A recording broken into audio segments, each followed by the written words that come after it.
Hello people, and today we're going to discuss one of the topics that have been plaguing boxing for the last 30 years. Who shot Frank I got shot Fisheye Warren. And to solve this mystery, we're going to have to play a game of Cluedo, but not normal Cluedo, very special Cluedo. Cluedo who shot Frank Warren. We already know what gun was used to shoot Frank Warren, and we also know the venue, the Broadway Theatre in Barking. So, the first suspect, Mick I Like Cheeseburgers Hennessy. Now, there is a rumour that 30 years ago, Frank Warren ate one of Mick Hennessy's cheeseburgers. So that's why he would have a motive to shoot and try to kill Frank I Got Shot Fisheye Warren. However, in my personal opinion, I believe Mick I Like Cheeseburgers Hennessy's fingers are too fat to get inside the trigger ring of a gun. Also, he has a coke-proof alibi. He was at an eating contest which he later won. We're off to a great start. We've trimmed some of the fat now. Let's talk about the second suspect, who is O.J. Simpson. Now, as we all know, O.J. has got a very checkered criminal past. Now, some people say he did kill them both, some people say he didn't. He was found not guilty, but I believe in this case we can clearly say it wasn't him. OJ didn't do it. OJ didn't shoot Frank Warren. It wasn't him. He didn't do it. Now, to our next suspect, Frank Maloney. Yes, I know she is now known as Kelly Maloney, but when Frank Warren got shot, she was a he, and thus I'm gonna call him Frank Maloney for this video. Now, Frank Maloney was a rival British promoter. So, Frank she Maloney might have wanted Frank I Got Shot Fisheye Warren out of the way because he wanted some of his fighters.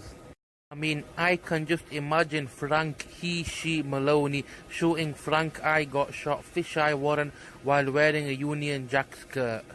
But ultimately, in my opinion, I don't think Frank she Maloney did shoot Frank I Got Shot Fisheye Warren, as Frank Maloney was going through a lot more depressing matters in her personal life.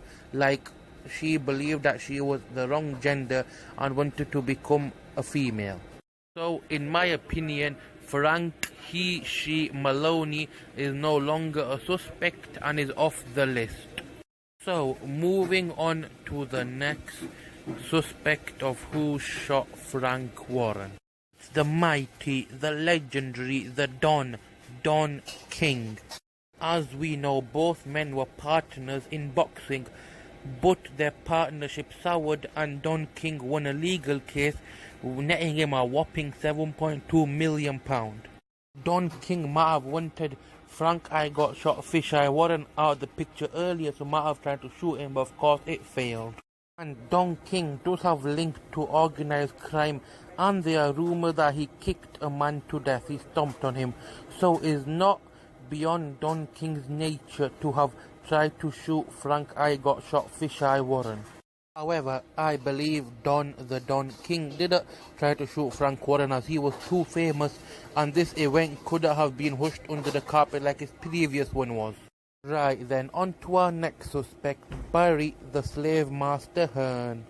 We all know that Barry the Slave Master Hearn and Frank I Got Shot Fisheye Warren have had a huge rivalry dating back centuries. So me personally, I would not be surprised if Barry the Slave Master Hearn had done the deed. He might have shot Frank I Got Shot Fisheye Warren. So for the time being, Barry the Slave Master Hearn is staying on the list. Now on to our next suspect. Who could our next suspect be? It's only Terry Fireman Sam Marsh. Now, Terry Fireman Sam Marsh was Frank I Got Shot Fisheye Warren's first boxing world champion. Now, at the time of the shooting, Terry Fireman Sam Marsh had retired, but it was involved in a legal case against Frank I Got Shot Fisheye Warren. Now, at the time, that made him one of the key suspects, and in my opinion, he is one of the key suspects too. So, Terry, Fireman, Sam Marsh, and Barry, the slave owner Hearn, are both key suspects in this case. Now, let's look at an article that Frank I Got Shot Fisheye Warren did in the Daily Mirror in 2010. Sing star Frank Warren reveals the man who tried to kill me wanted to shake my hand. It's what Frank Warren knows that makes him unusual.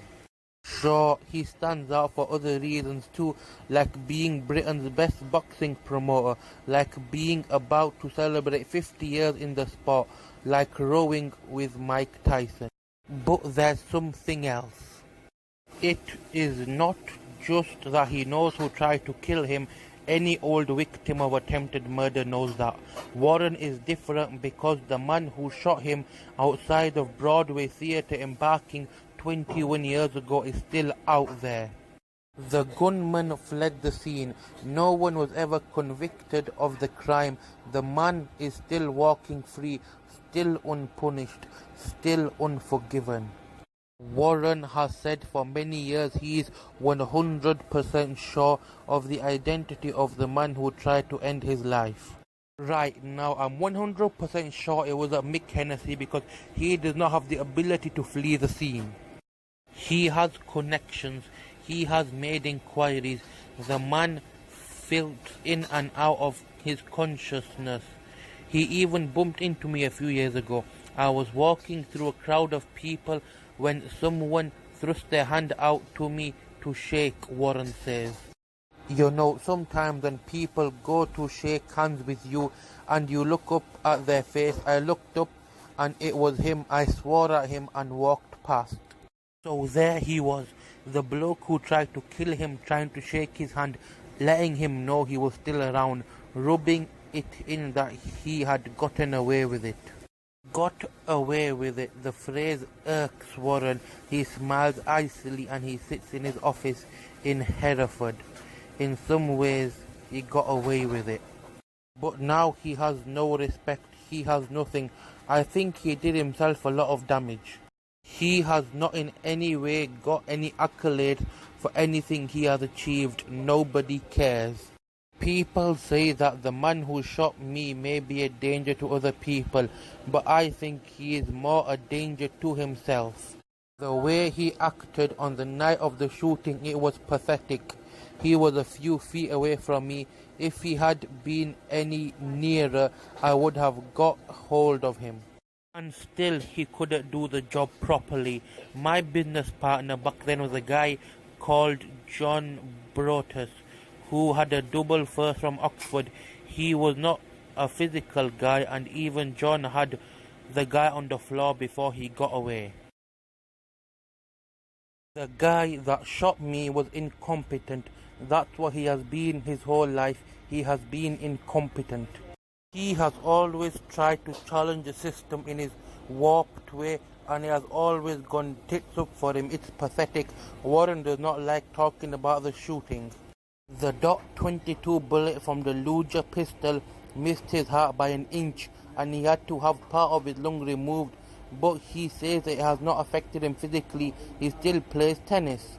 And he insists that only rarely do the thoughts of revenge that filled his mind in the immediate aftermath of the attack flicker back into life.